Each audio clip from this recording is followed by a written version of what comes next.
Thank you very much. It's an honor to have Secretary General Stoltenberg with us. NATO has been working very closely with the United States. Our relationship is very good.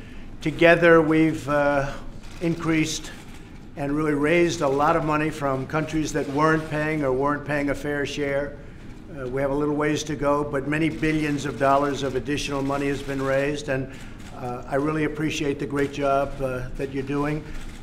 As most people know, you've been extended for a long period of time, and that was very much I think, with my leadership. And really, the fact is, we pushed it very hard because this gentleman does a tremendous job at NATO, and I appreciate it.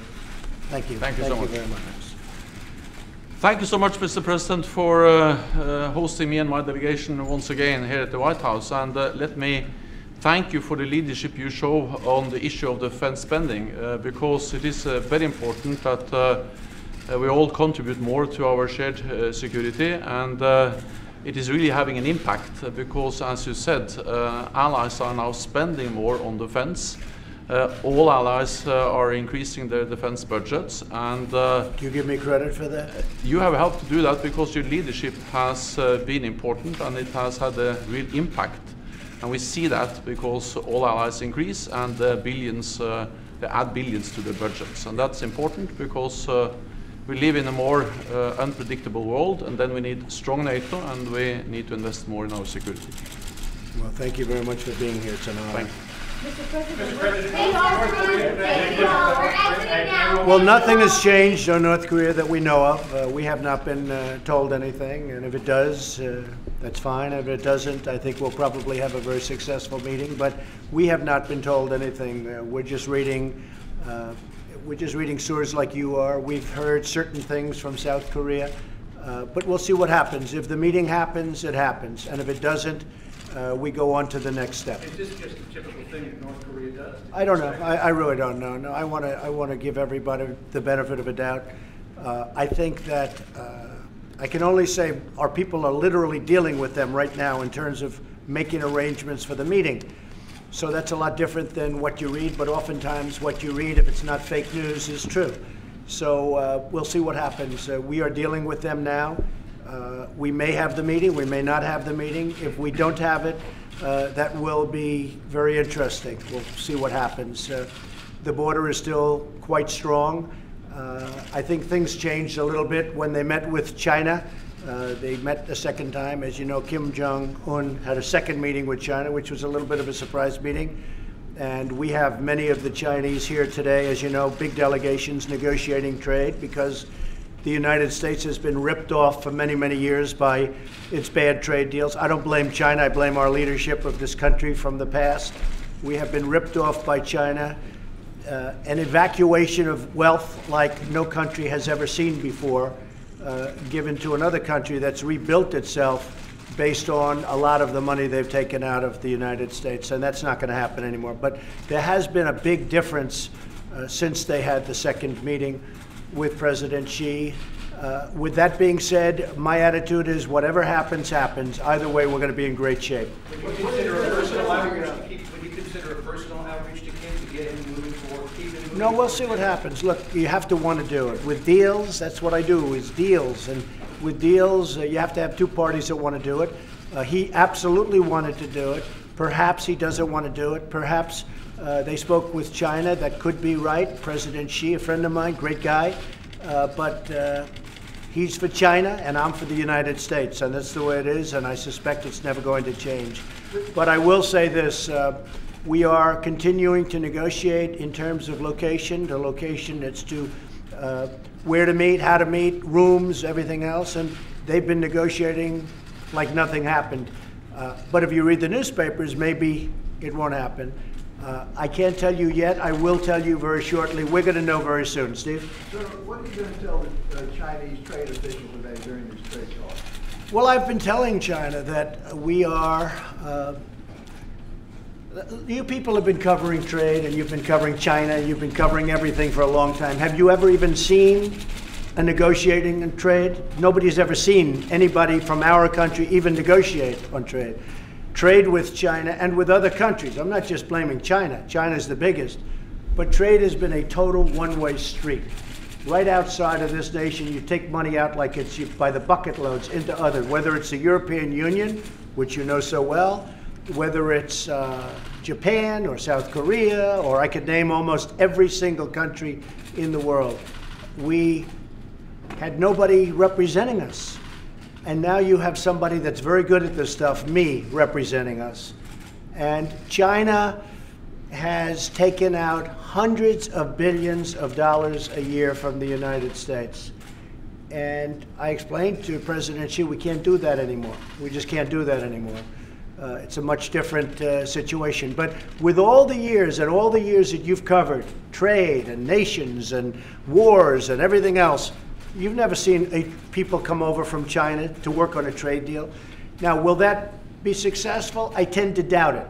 The reason I doubt it is because China's become very spoiled. The European Union has become very spoiled. Other countries have become very spoiled because they always got 100% of whatever they wanted from the United States. But we can't allow that to happen anymore. We're an incredible country. We have incredible potential. The potential we have is incredible.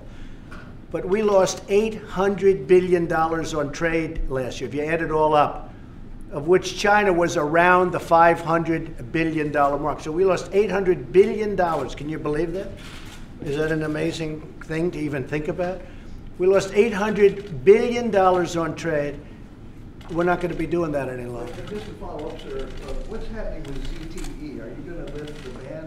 ZTE was a company that I spoke to with President Xi. He asked me if I'd take a look at that because it was very harmful to them in terms of their jobs and probably other things, and I certainly said I would.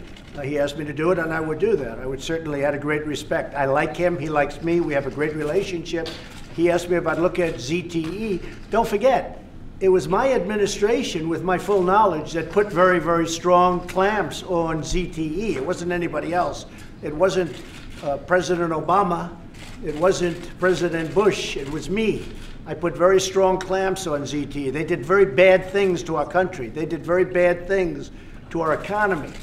The one thing I will say, they also buy a large portion of their parts for the phones that they make, and they're the fourth largest company in terms of that industry.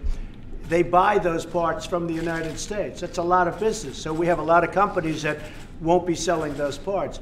But the president of China, President Xi, asked me to look at it. I said I would look at it.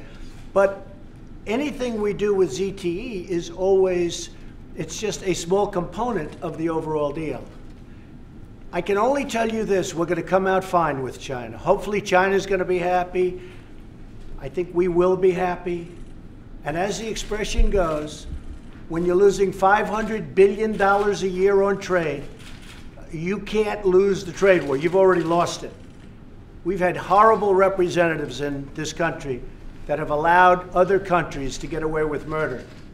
And those days are gone. Those days are over. So we just want fairness for the workers of this country and for the United States. That's what's going to happen, okay? I'll let you know about, as time goes by, we'll let you know. As of this moment, everything we know, I mean, North Korea is actually talking to us about times and everything else, as though nothing happened. Will it happen? Will we be going on that very special date? And can some great things happen? You know, we're going to be looking at it very soon. Yes? You seem to get annoyed by a comment that Ambassador Bolton made about the Libyan model of nuclearization. Well, the Libyan model isn't a model that we have at all when we're thinking of North Korea. In Libya, we decimated that country. That country was decimated. There was no deal to keep Gaddafi. The Libyan model that was mentioned was a much different deal. This would be with Kim Jong-un, something where he'd be there, he'd be in his country, he'd be running his country. His country would be very rich. His people are tremendously industrious. If you look at South Korea, this would be really a South Korean model in terms of their industry, in terms of what they do. They're hardworking, incredible people. But the Libyan model was a much different model. We decimated that country. We never said to Gaddafi, oh, we're going to give you protection. We're going to give you military strength. We're going to give you all of these things. We went in and decimated him. And we did the same thing with Iraq. Now, whether or not we should have, I could tell you I was against it from the beginning, because look what we have right now. We've spent $7 trillion. Can you believe that? $7 trillion in the Middle East. Right out the window. You might as well throw the money right out the window. And we've done a lot of infrastructure. We just had airports approved. You saw that. A lot of things are happening. But we spent $7 trillion in the Middle East. And look where we are right now. It's pretty sad. But the model, if you look at that model with Gaddafi, that was a total decimation. We went in there to beat him. Now, that model would take place if we don't make a deal, most likely. But if we make a deal, I think Kim Jong-un is going to be very, very happy. I really believe he's going to be very happy. But this is just the opposite. And I think when John Bolton made that statement, he was talking about if we're going to be having a problem, because we cannot let that country have nukes. We just can't do it. So that's the way it meant. It's really just the opposite. Because if you look at, again, you look at Syria, that was a total decimation. Yes, Jen? What security guarantees are you willing to? Well, I'm willing to do, we're willing to do a lot, and he's willing to, I think, do a lot also. And I think we'll actually have a good relationship, assuming we have the meeting and assuming something comes of it. And he'll get protections that will be very strong. Syria never had protections. If you look at Syria, if you look anywhere around the Middle East, you look at Iraq, you look at Libya. With Libya, certainly they didn't have protection. They had the exact opposite. That was absolute decimation, and that's what we planned to do, and that's what we did. Reduced U.S. troop levels a possibility in South Korea? Well, I'm not going to talk about that. We're going to say that he will have very adequate protection, and we'll see how it all turns out. I think the best thing he could ever do is to make a deal. I have a feeling, however, that for various reasons, maybe including trade, because they've never had this problem before, China has never had this problem with us, it could very well be that he's influencing Kim Jong-un. We'll see what happens. Meaning the president of China, President Xi, could be influencing Kim Jong-un. But we'll see. That's just, look, if you remember, a few weeks ago, all of a sudden, out of nowhere, Kim Jong-un went to China to say hello again, a second time, to President Xi.